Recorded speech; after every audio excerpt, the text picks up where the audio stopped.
For investigators trying to solve a plane crash, the most important tool can be the black box. It records every detail in the cockpit. Look at this. Where's Charlie at? And tells investigators about vital conversations. Damn, it's starting to rain.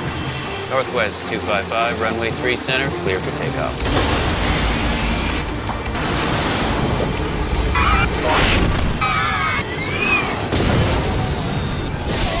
But in the crash of Northwest Airlines Flight 255, I have never been to an accident of that scale. it wasn't what investigators heard on the tape. TCI was on set. It was what they didn't hear It was checked. that would lead to an astonishing conclusion.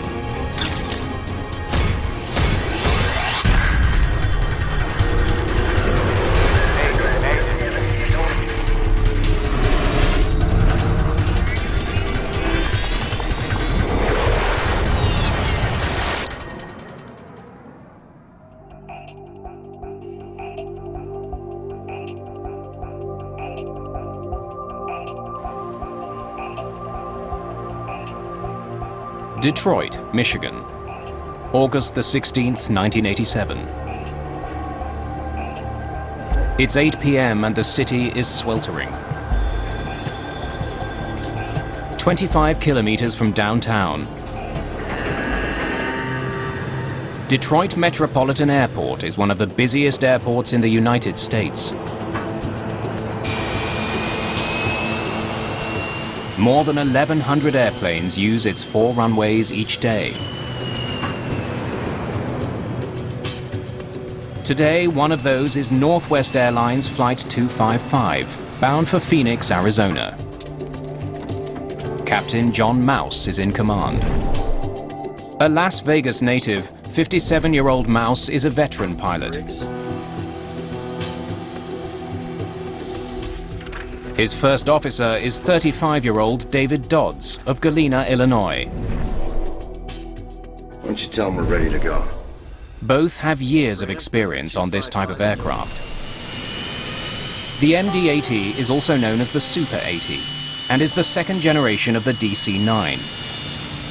The MD-80 was quite a bit longer. It had more powerful engines, so it could carry more people. For that reason, it was a better moneymaker for the airlines than the DC-9 was.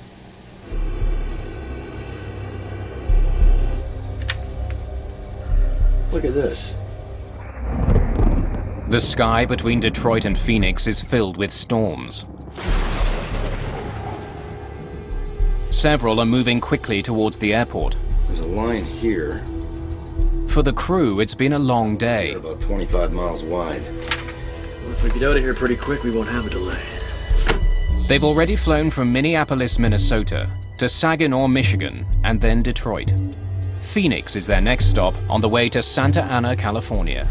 If we wait till after the storm's here, there'll be delays going over Waterville. If they're delayed by weather, they may not make their final destination.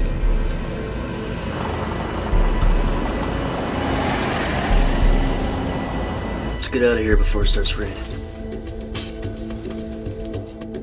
The plane's 149 passengers are also eager to leave.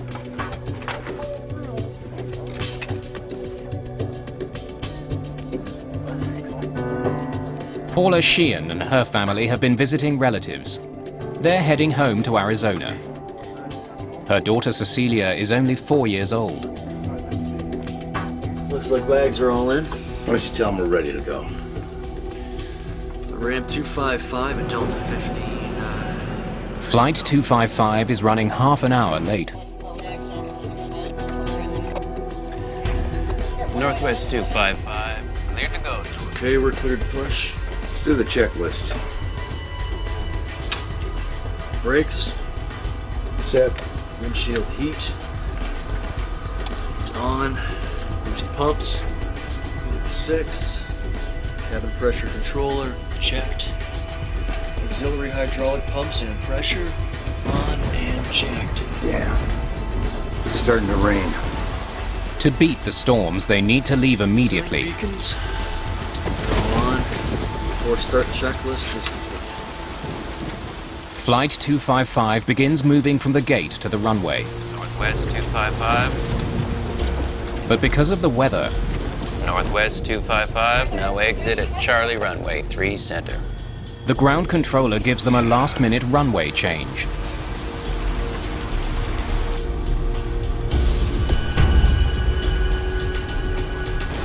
Okay, to Charlie for 3 center, Northwest 255. Charlie for 3 center right. Okay.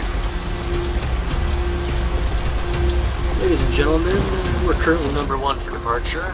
We should be rolling in a couple minutes. Let attendants be seated. Thank you.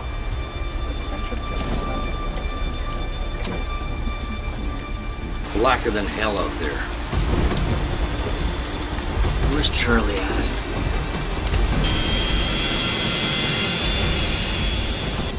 By the time they get to the new runway, they're 45 minutes behind schedule. Northwest 255, runway 3 center, clear for takeoff. Within 17 seconds, 65,000 kilograms of passengers and aircraft hurtle down runway 3C.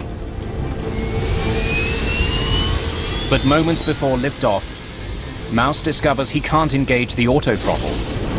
We'll stay on. TCI's on set. His computer isn't in takeoff mode. They're on now.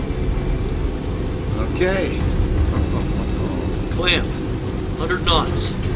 At 313 kilometers per hour, V1. Rotate. the pilots angle the plane's nose up for liftoff. Then something else goes wrong. Just under 50 feet from the ground, the aircraft begins rolling from side to side. Power lifeguard copter 102. It rolls left and strikes a light pole. Out of control, Flight 255 slams into the ground, skids along a highway, and disintegrates when it hits an overpass.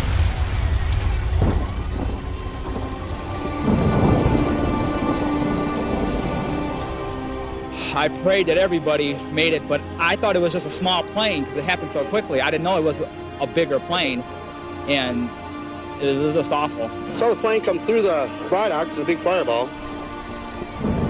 Well, we got dispatch. It was a rainy Sunday night. And then he said there's an airliner down, and our mood kind of just changed. And the one guy looked at me, Dan, and said, well, I hope it's a small one.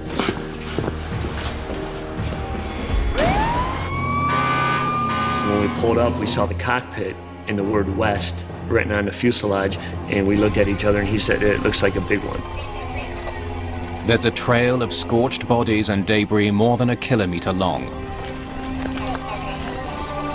Just minutes after impact, paramedic Tim Schroeder is on the scene looking for survivors. I have never been to an accident of that scale.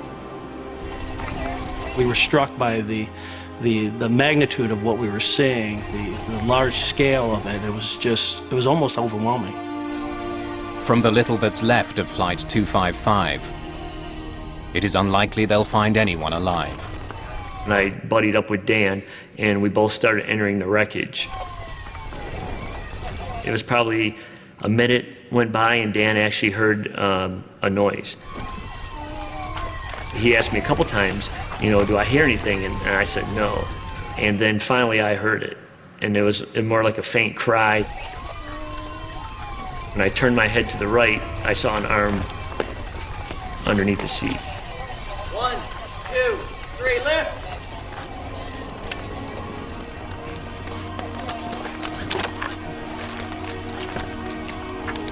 She was covered in some blood and some soot. Somehow, 4-year-old Cecilia Sheehan has survived the crash. But she's badly injured. Tim Schroeder races her to hospital. We have a 4-year-old girl found alive in the wreckage. She has a very weak pulse. If Cecilia survived, perhaps others have as well. Rescuers spend hours looking through the wreckage for more survivors, but their efforts will be in vain.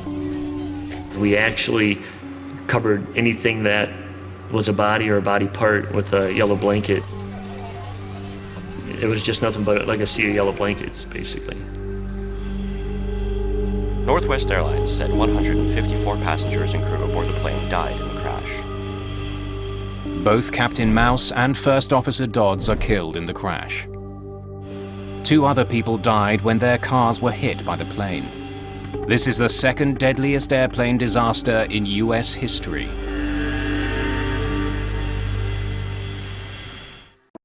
Recovering in hospital with serious head wounds is Flight 255's lone survivor, 4-year-old Cecilia Sheehan. Despite her injuries, doctors say she will live. Maybe God was on her side that night. Within hours of the crash, investigator Jack Drake and his team from the National Transportation Safety Board begin looking for clues. Drake is a former Navy pilot who's been involved in hundreds of crash investigations. You know when you're at a crash site because you get this combination of burned plastic and kerosene, and sometimes combined with fire retardant foam that has its own distinctive odor. You know you've arrived when you smell it.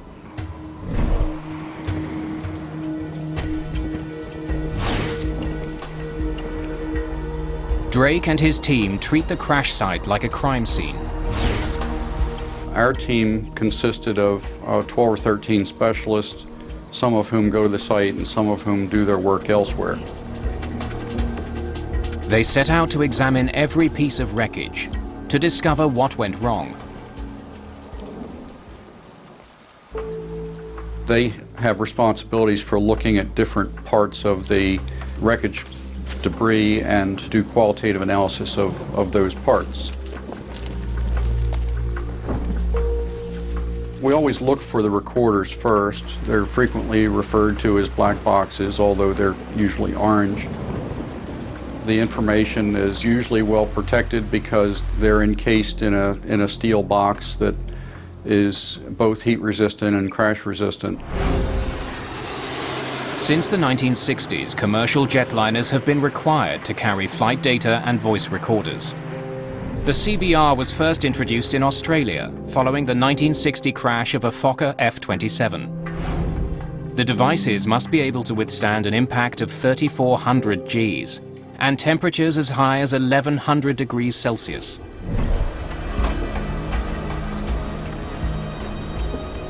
The cockpit voice recorder is intact, but the flight data recorder suffered some damage in the crash. They may hold the only clues that can help solve this accident. Both recorders are sent to the NTSB lab in Washington, D.C.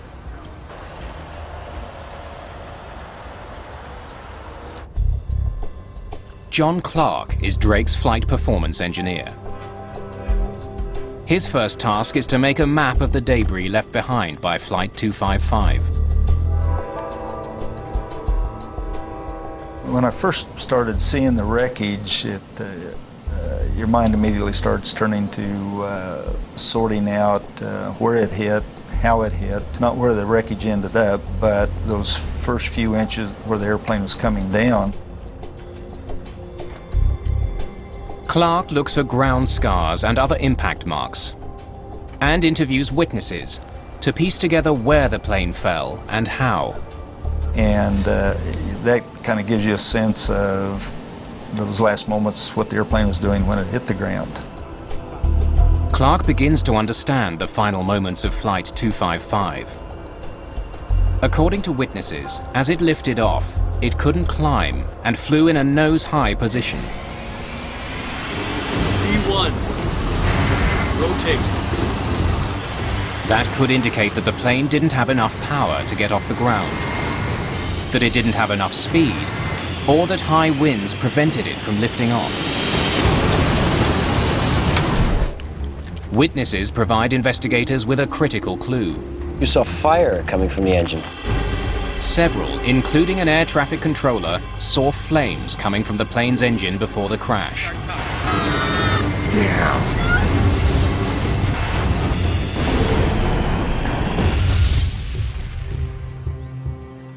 The engines become the first focus of this investigation. They look for evidence of an internal failure. The plane suffered an engine failure. Investigators soon learned that less than a month earlier, one of the plane's engines was damaged when it was hit by a foreign object. It was repaired and was being monitored by mechanics to see how it performed.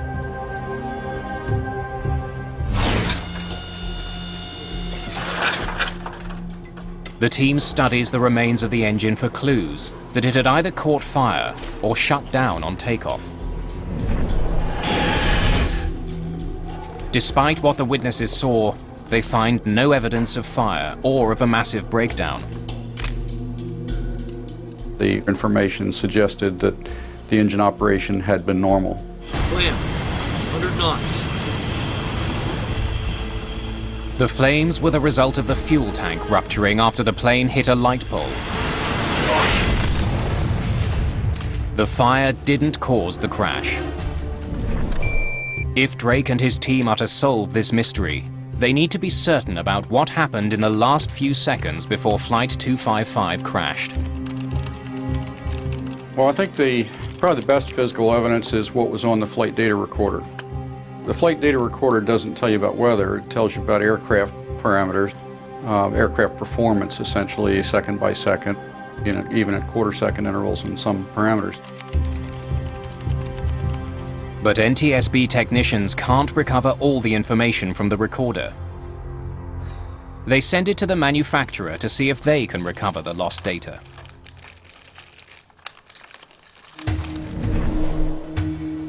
While he waits for news about the flight data recorder, Jack Drake looks more closely at the weather on the night of the crash. There was some convective or thundershower type activity that had moved through the area, and its impact on the accident required a lot of analysis.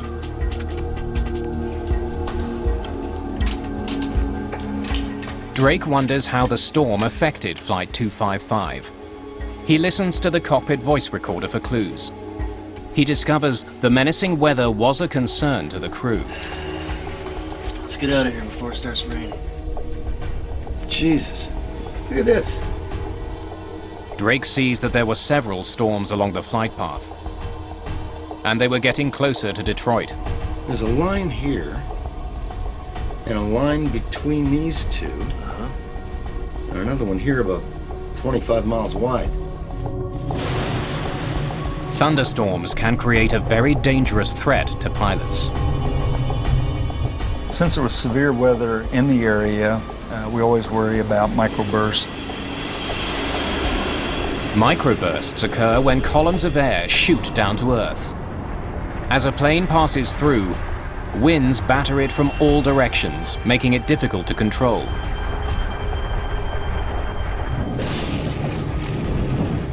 In a microburst condition, you can get very shifting winds and also vertical winds that try to push the airplane into the ground.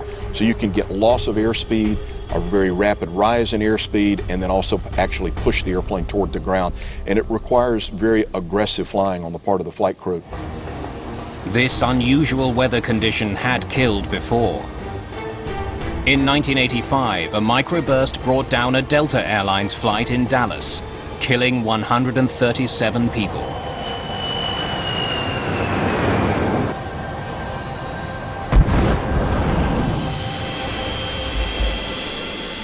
At the time of the Detroit accident, there was no device at airports to accurately detect microbursts. Instead, pilots relied on reports from other crews.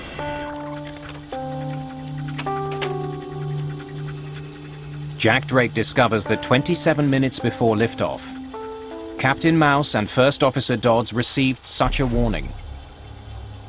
Ground, this is 722. You just had a microburst out here. The dust just exploded down there. Investigators suspect that a microburst may have slammed Flight 255 to the ground as it tried to lift off. It was right after departure when the accident occurred. If they had struck a very strong microburst, that would be a candidate for one of the possible causes. Satellite images taken at the time of the crash and weather data from the airport's sensors show that there were storms near the airport at the time of the accident. But there's no evidence of a microburst. Wind and rain, but nothing that could be a microburst. Around the time of the crash, the airport's sensors did record a dangerous gust of wind on the runway, powerful enough to set off alarms in the tower.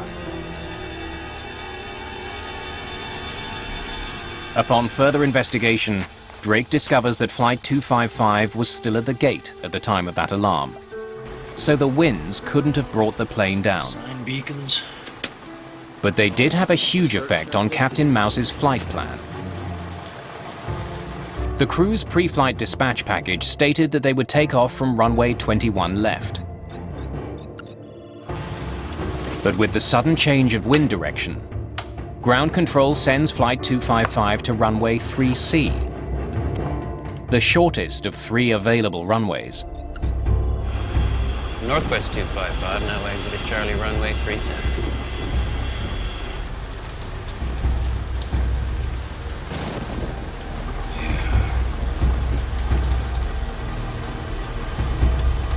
Okay, out to Charlie for 3 center, Northwest 255. Charlie for 3 center ready.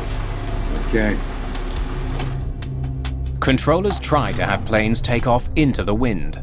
The additional wind flowing over a plane's wings gives it more lift and helps it get off the ground. Taking off into the wind is safer, but taking off on the shorter runway now means First Officer Dodds must recalculate the plane's takeoff weight. There's a runway change. You have to determine if the weight of the aircraft will permit it to accelerate and climb out safely. And this varies depending on the length of the runway, temperature, altitude of the airport. Perhaps First Officer Dodds made a mistake in his calculation. 44.4. How can we be that light for a full airplane? If he did, it could explain why the MD-80 wasn't able to make it off the ground. Runway 3C simply wasn't long enough.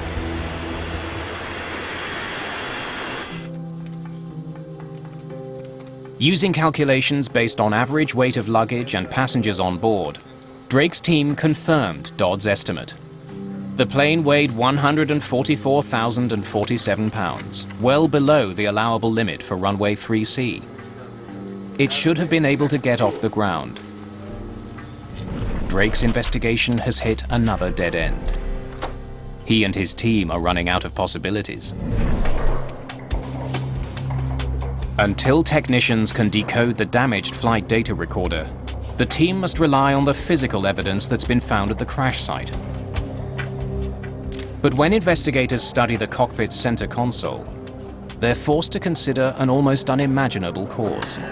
Is this the way it was found?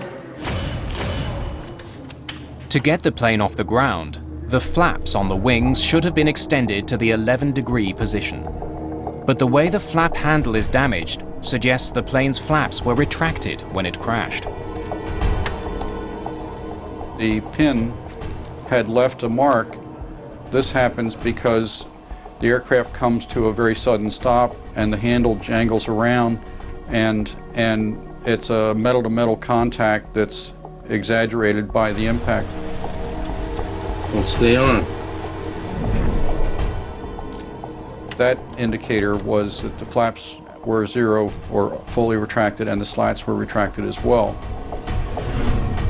Flaps and slats are extensions that slide out of the back and front of the wing. They make the wing bigger, which increases the amount of lift they can provide. They must be extended for takeoff. If the slats are retracted, and for the most part, with today's modern jets, the airplane is not capable of flight. It's not capable of flight. If the crew tried to take off with the flaps retracted, it would be an astonishing blunder. E1, rotate. But a pilot who was lined up directly behind Flight 255 on the runway is certain the plane's flaps were extended. You're sure the flaps were extended? Pilots in other aircraft that were close to the point where the takeoff had begun were telling us that they thought the flaps and slats were deployed to a normal position. Investigators can't be sure whether the flaps were extended or not. The clues they need lie somewhere in the sea of debris recovered from the crash site. Eventually, investigators find the evidence they need inside a section of the plane's left wing. Each component of the slat system has its own drive system, and one of those was interrupted by the light pole that passed through the wing. 18 feet of the left wing was severed.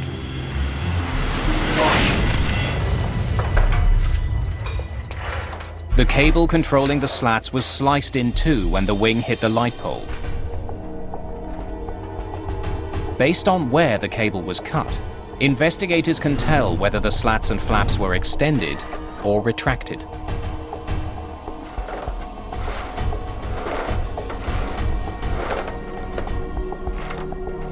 It severed two cables, and if you lined up those two severed ends, it corresponded with the slats being in the full retracted position. It looks increasingly likely that the crew never extended their flaps. Only the damaged flight data recorder can verify this.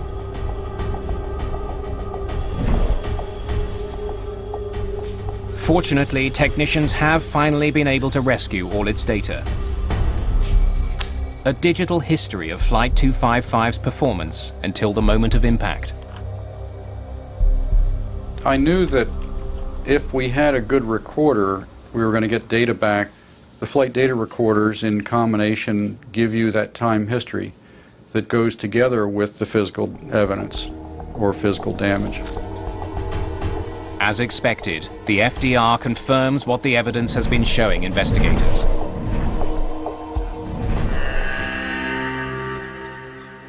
Flight data recorders told us that the flaps and slats had not been extended.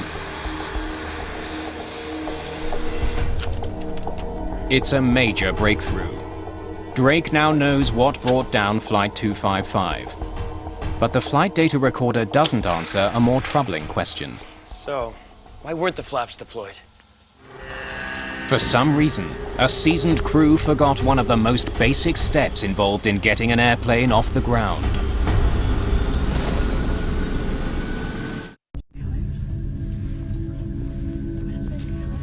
Two months after the crash, Northwest Airlines Flight 255's sole survivor, Cecilia Sheehan, is released from hospital. We can't be sure why the little girl survived. She's a very little girl buckled into a big seat, and she was more protected than adults that might have been sitting around her. So she was very lucky. Jack Drake needs to know what contributed to the death of her family and all the other victims. He finds an important clue on the cockpit voice recorder. It shows that the last-minute runway change caused confusion in the cockpit. Once the aircraft began to taxi, blacker than hell out there. Northwest 255, no exit at Charlie runway 3 center. other activities were introduced that had the potential to cause distractions. Did he say 3 center? 3 center, yeah, that's why I was thinking we had to go that way. I was thinking 2-1. Well, they made a wrong turn, which might have been confusing because they had to go a different route. Where's Charlie at? Right at the end of this ramp. Charlie was... No, it is Charlie. You sure? I think so. The crew got lost on the way to runway 3C. Round, Northwest 255. I guess we went by Charlie. We're going to 3 center right. Northwest 255, affirmative. Make a left turn at Foxtrot.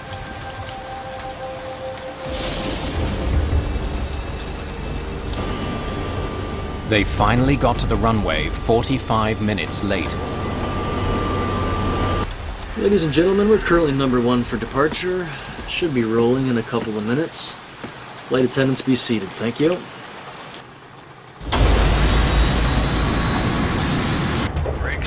But Jack Drake finds something missing on the CVR. It seems the crew overlooked a very important step. We're okay for the center runway, aren't we?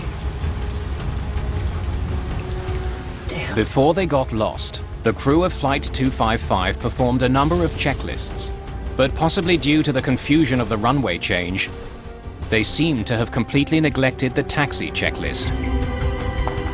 They apparently didn't consider the checklist, and key in the checklist is the configuration of the aircraft for departure, and the flight data recorder showed that was never done.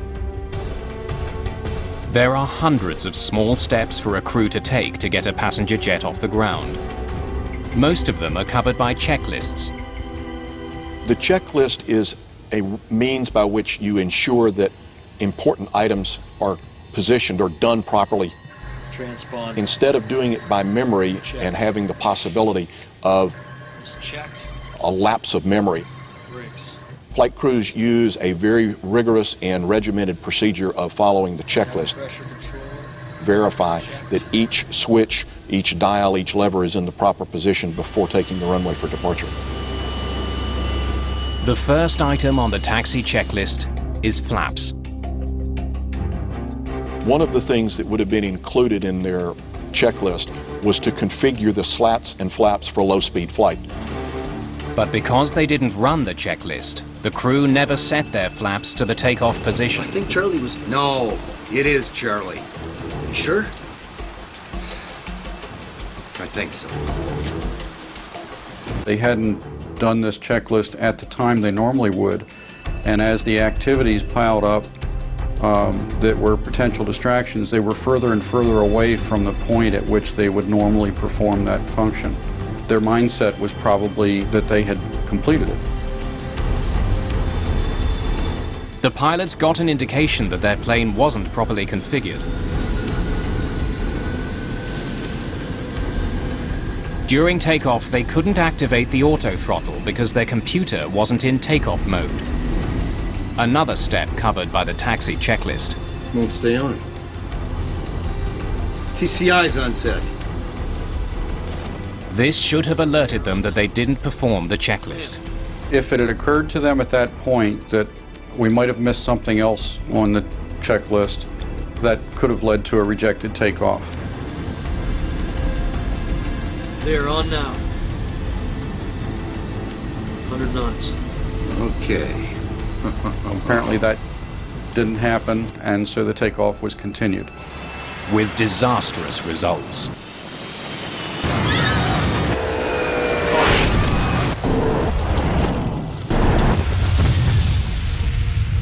An alarm should have sounded when the pilots tried to take off with their flaps retracted.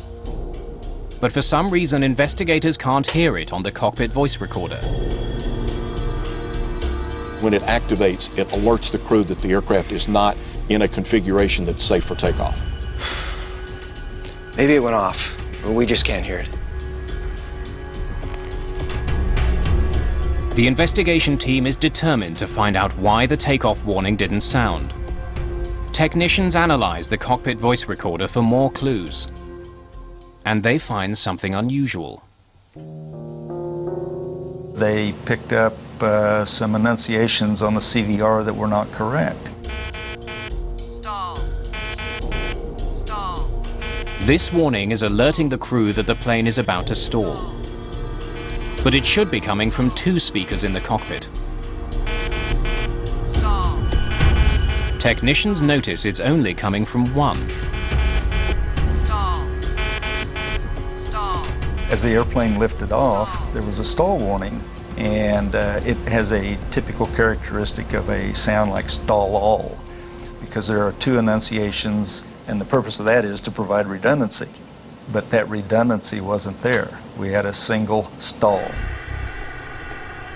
I went to an MD-80 sitting on the ramp at Detroit, and a captain took us through the process of checking out to demonstrate those different sounds. Let's start with the config warning. The takeoff configuration warning is what would have alerted them about the flaps and slats. Flaps.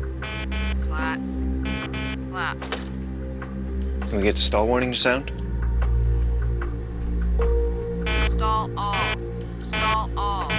He activated the stall warning system by a test switch, and it said stall all. The voice on the left channel is slightly different from the voice on the right. as it should be. But that's not what Clark heard on Flight 255's voice recorder. Can you make it sound like this? Stall. Stall. To get a singular stall, he had to pull power to one side or the other.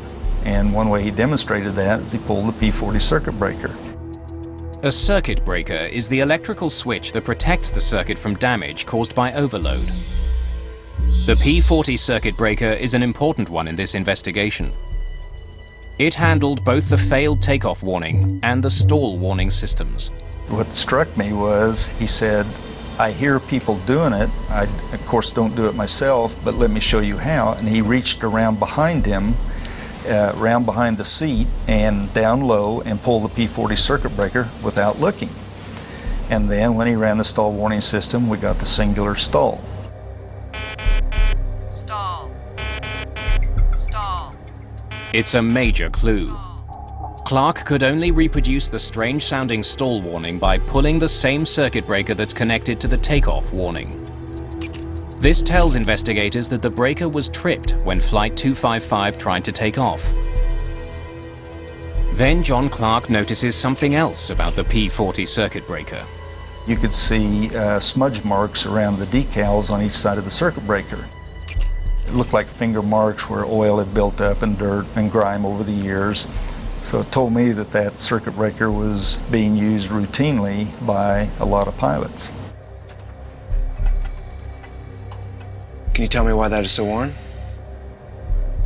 It turned out that the takeoff configuration warning could be a nuisance to pilots. If you're doing a single engine taxi, you have to push the throttle up further to get a power to taxi, and you would set off the takeoff warning system. And so they would pull the circuit breaker to silence it. It's irritating. It's a warning. It's meant to alert you, and if it's going off routinely all the time, it gets on their nerves, and so apparently pilots were routinely silencing those takeoff warnings. Investigators suspect that the crew of Flight 255 tripped the breaker to avoid the irritating takeoff warning. And then, with the added delay from the runway change and the impending storm, they proceeded to take off without doing the taxi checklist. That might explain why the alarm didn't sound when they tried to take off with their flaps retracted. We don't know if the pilot did pull that circuit breaker on that particular flight. There was certainly one error and the potential for two. I think that the extensive use of the circuit breaker, because of the smudge marks around the circuit breaker and the pilot statements, I think it's highly likely that he did. It appears the downing of Flight 255 was caused by pilot error.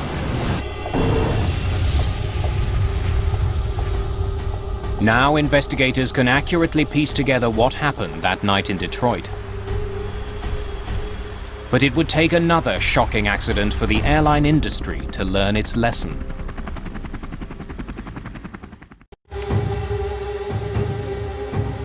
Jack Drake's team has discovered what caused the crash of Flight 255, but cannot prevent it from happening again. 1 year later in Dallas, Delta Flight 1141 tried to take off without their flaps extended. The investigators who had been working on the Northwest crash are stunned. I was very frustrated to learn that another airline had done the same thing in a different aircraft type about a year later. The Delta crash would uncover potentially deadly flaws Before start checklist, battery. in the checklists commercial pilots are trained to follow. The Delta and Northwest crashes killed 170 people and had eerily similar causes. In both disasters, the workload in the cockpit increased. Jesus, look at this. Northwest 255, now exited Charlie runway 3. If we get out of here pretty quick, we won't have an auto land. And in both, the pilots failed to perform vital elements of their checklists. It is very unusual for a crew to not perform a checklist. They have done it hundreds upon hundreds of times. Brakes, Windshield heat is on. Cabin pressure controller is checked. The normal procedures were a little bit out of the norm, and as a result, it got overlooked. To prevent this from happening again, aviation officials turned to a government agency that knows the importance of clear procedures. 4, 3, 2, 1. NASA. So they're in there, ready to go. All right. Jack Drake and his team wanted the US Space Agency to help create checklists that decrease the odds of items being skipped. Asaf Degani was a research scientist working with NASA.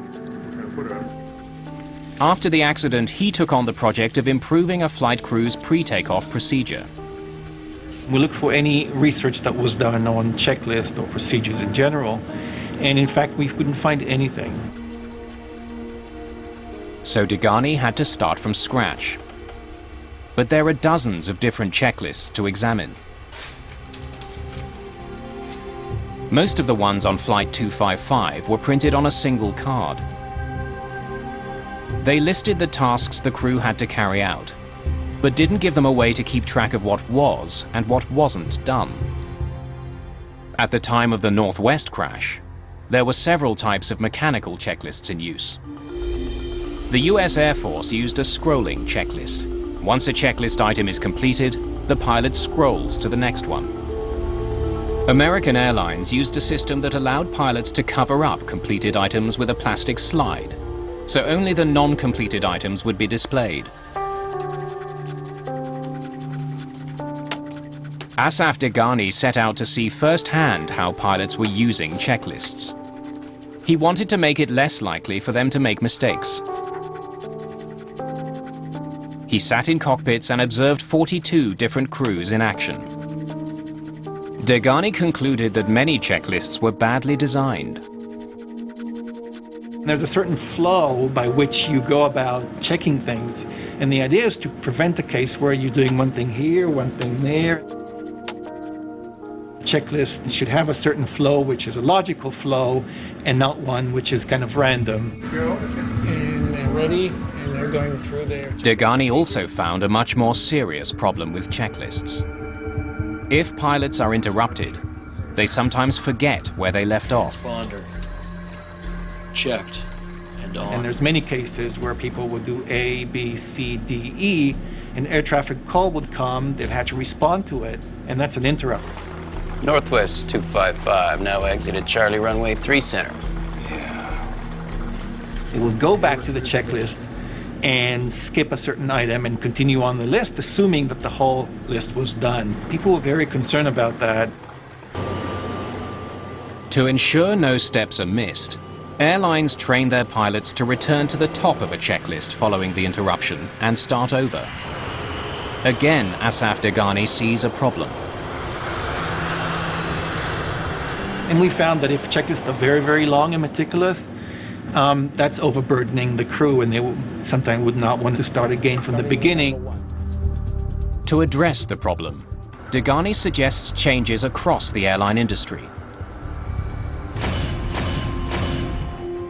One of our recommendations from the study is to try to take long checklists and chunk them to small pieces, so that if an interruption happens, then doing another 4 or 5 items, it's not a big effort as opposed to doing 20.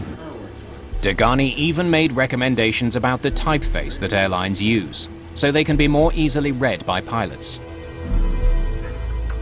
Perhaps the biggest advance to checklists is the move from paper to computers. Since at the time computer technology was coming into the cockpit, it made a lot of sense to think about the electronic checklist. Today, Degani and his team are studying smart checklists that keep track of checked items. They provide pilots with a visual indication of where they are on the list, and in some cases verify that the task has been correctly carried out. Electronic checklist shows you which item was completed and which item was not. Computerized checklists are now slowly making their way into the cockpits of commercial airplanes. They make it far less likely that an accident like Northwest 255 could happen again. The FAA also ordered a modification to the alarm system of all commercial jetliners to prevent nuisance alarms. The takeoff warning was redesigned, so it could not sound unless the plane was actually taking off. Jack Drake went on to investigate hundreds of accidents over a 26-year career with the NTSB. The crash of Flight 255 taught him a valuable lesson. This one is a worldwide example of the importance of following checklists and configuration being completed correctly on every takeoff. And so it became something that was a part of the training curriculum in virtually every airline around the world. The case of Northwest 255 is no different. It was a series of events, runway change, task saturation, an overlooked checklist, a failed takeoff warning system. Put all of those together, those links in a chain, and you end up with the accident. If you were to break any one of those links, the accident wouldn't have happened. Flight 255 will also be remembered for its lone survivor, Cecilia Sheehan. She's never spoken publicly about the death of her family. But she's stayed in touch with the people who rescued her that day. She's full of life, and the conversations we have, it's more about, her sports and her husband and her vacations. She just said maybe one day she'll come out and tell the world what Cecilia is doing.